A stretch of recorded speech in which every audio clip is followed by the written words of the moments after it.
Alright, this will be take 2 for me. I tried to record this before, but I kept going way too far off script and I forgot to mention things. So this is the only video I've ever written a script for. But this video is about John Coltrane, if you haven't read the title. He's my personal favorite jazz musician, and just one of my favorite musicians of all time. Because, I mean, shit, he's probably the best saxophone player of all time. He was a real motherfucker, as they would say. He was born September 23rd, 1926. He lived an amazing life, but it was short, only 40 years. He was just shy of 41 when he died of liver failure in July of 1967. And he died of liver failure because, you know, good old heroin. It's like, you know, you pretty much had to be on heroin to get into the jazz scene back then. I believe Miles Davis mentions that in his autobiography.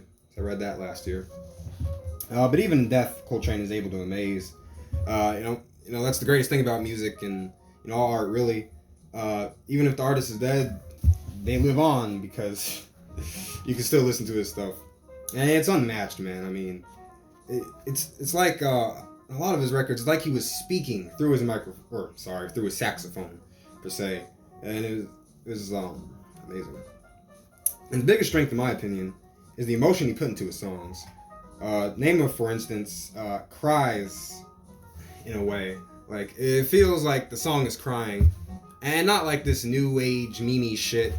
You know, got punk motherfuckers on the microphone crying, "Oh, my girlfriend left me."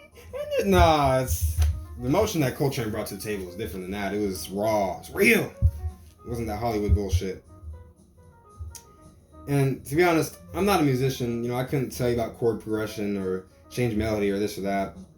But to be honest, understanding great music isn't rocket science. You know, I heard from somebody like, "Oh, you listen to jazz?" It's like, "Yeah." Like, "Oh, well, you must be really smart because it takes somebody really smart to listen to jazz." Wrong. I'm not really smart. It's, you know, you don't have to you don't have to be a rocket scientist to understand jazz. It's just either you like it or you don't. If you don't, you're probably some kind of freak. I mean, if you don't like jazz, you gotta like Coltrane, man. Yeah, Coltrane's emotion is really his strongest suit. Because, again, he was bringing this human emotion into his songs. And another example of him and his strong emotions is it was in a song written by Coltrane, and it wasn't on one of his records himself, but he was still, like, able to make this song way better. It's a piece composed by Kurt Weill and Ogun Nash, I believe in 1944. Well, it was originally released as a single in 1944 by Guy Lombardo. Probably pronouncing his name wrong. And the song is called "Speak Low." I believe it was in a movie around that time as well. And the original version is just fine. I mean, it sounds pretty good. But then in 1957, Sonny Clark got together with several other musicians, including Coltrane, for Sonny's Crib, an album of his that released in '58, I believe. And one of the songs on there was "Speak Low," and everybody hit it out of the park. But Coltrane especially brought his own flavor into the song and this new emotion. And like the first time I heard it, man, shit, I was tearing up and everything. I'm like, God damn! I was actually in the middle of working on something. I want to say for school or something, but I just stopped what I was doing, man, and I like to write, so I went ahead and just wrote something. I just started writing because that's how inspired I was by the song. So Coltrane's saxophone playing, it's unmatched, man.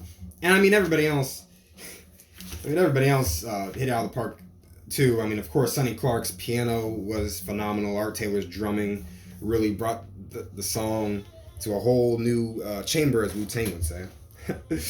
Oh man, it's because the original version of "Speak Low," released by Guy Lombardo, it almost felt like the song was being suffocated, like it was being held back almost. But then Sonny Clark's version with Coltrane, it's really hard to describe. I'm not good at the spoken word, even though I have a script right here. It's different when you write things and you read them in your head. They sound good, but then you look at them and you're like, that wouldn't sound good.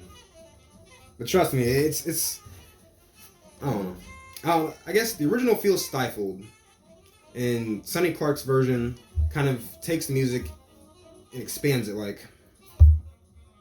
Let me think what I can compare it to. It's like, okay, so you got a car, and the speakers in it aren't that great. They're kind of quiet, and you have no amplifier. But then you put better speakers in it, and you put an amplifier in it, and everything's louder, right? That's kind of the difference. And I'm not saying the sound quality. I mean, of course, the sound quality is better as recorded like a decade later. But that's not what I mean. I mean, that's just how much better, like how much more impactful the music is. Of course, that's not it, though. I mean, again, Sonny Clark's playing, Coltrane's playing, Art's playing, phenomenal. Basically, though, the Guy Lombardo orchestra version is pretty good. Of Speak Low, but then Sonny Clark's version, incredible. And this is gonna be a short video, but before I end it, I'd like to mention what are my 3 Coltrane essentials, basically. In my opinion, what you should really listen to. How to start off? I'm gonna start off things with Love Supreme, and these are kind of in ascending order. Not necessarily of what you should listen to first and what you should listen to last, but what I think, what I could just listen to over and over and over again. Love Supreme is lowest on the top 3, but I mean by a hair, man. These are all really good. Love Supreme, technically it's split into 3 tracks, or is it 3 or 4? Let me look. No, sorry, 4. But I'd say it's more like it's 4 parts. 4 parts of 4 chapters of a book, per se. Because we start things off with acknowledgement, resolution, pursuance, and then finally we get to psalm. And ignoring the biblical allusion, I mean, it's phenomenal. Like I said, I'm not really good at describing music, but trust me, the emotion is there. Every song is impactful. It's a Coltrane essential, man. And this is some of his later work, I believe.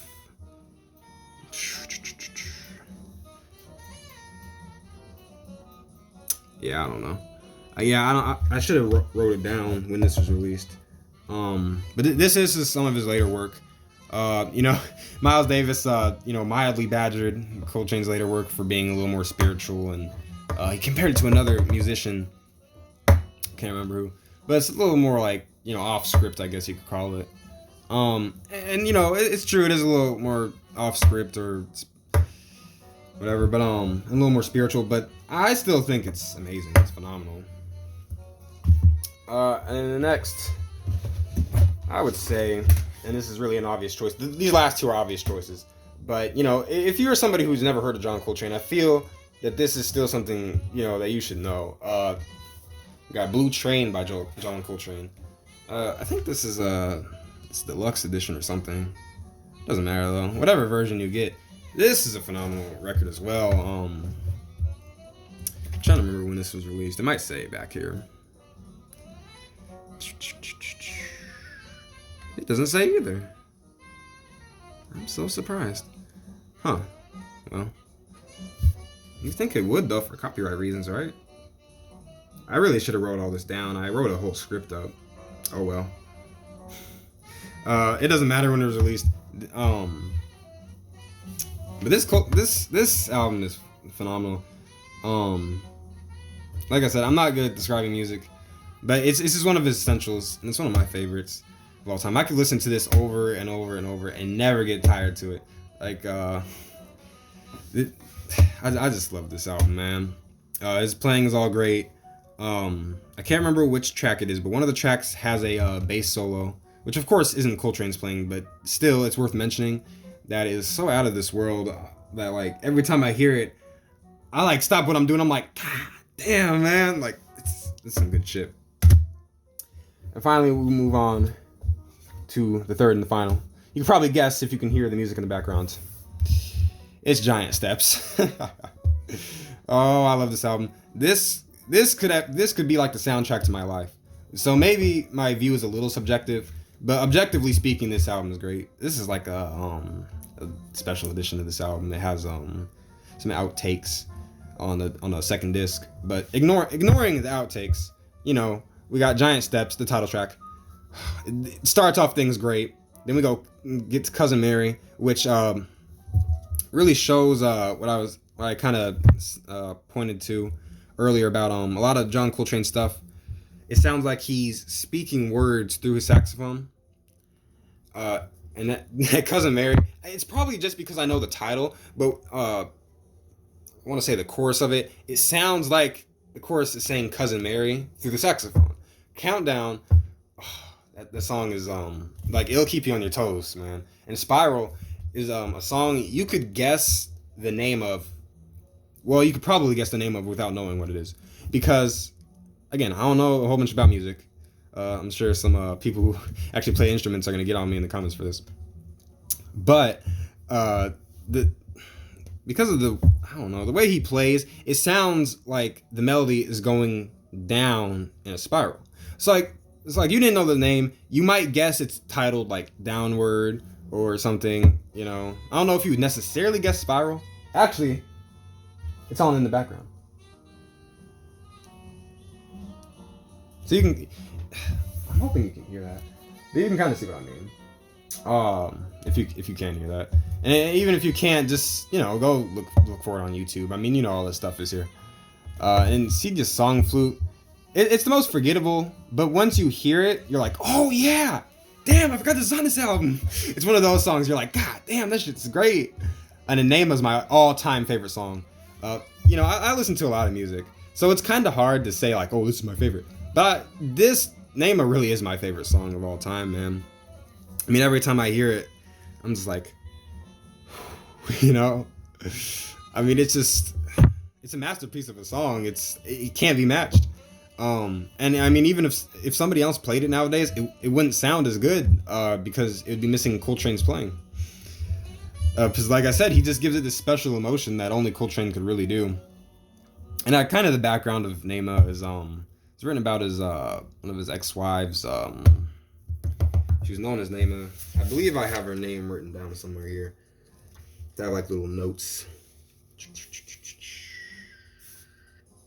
It has like this lamenting / still like reminiscing kind of melody. Yeah, probably gonna butcher this pronunciation. But hey, people mispronounce my real name all the time, so I want to say it's Juanita Grubbs, but she was known in the jazz world as Enema. Because it has the song. Again, it has this like reminiscing, less yet lamenting kind of feel to it. The background is Coltrane. He cheated on her, but he was a good guy. He felt really bad, and made the song, yada yada. I don't know, man. You'd have to hear the song. It's great, and of course, Mr. PC. It's great too. To be honest, I don't know how to describe it. Really, you just have to hear it. But yeah, Giant Steps. Even if you're lazy and you're like, I only want to listen to one of these albums out of all the ones that this guy mentioned. This one, Giant Steps. Like, hey man, these are also essentials. But Giant Steps is like, it's one of those albums that you just gotta listen to before you die in general. It's like, even if you don't want to get into Coltrane, you gotta listen to it before you die because it's incredible. I feel like you'd really regret not hearing this. I'm serious. It's one of the greatest albums ever recorded. And Name is just my favorite song of all time. It's one of the greatest songs ever recorded. So yeah, that's my 2 cents on Coltrane. And overall, what you can take away from this video is that big Coltrane fan. And even though my views are subjective, also objectively speaking, Coltrane is an amazing saxophone player, or I should say was an amazing saxophone player.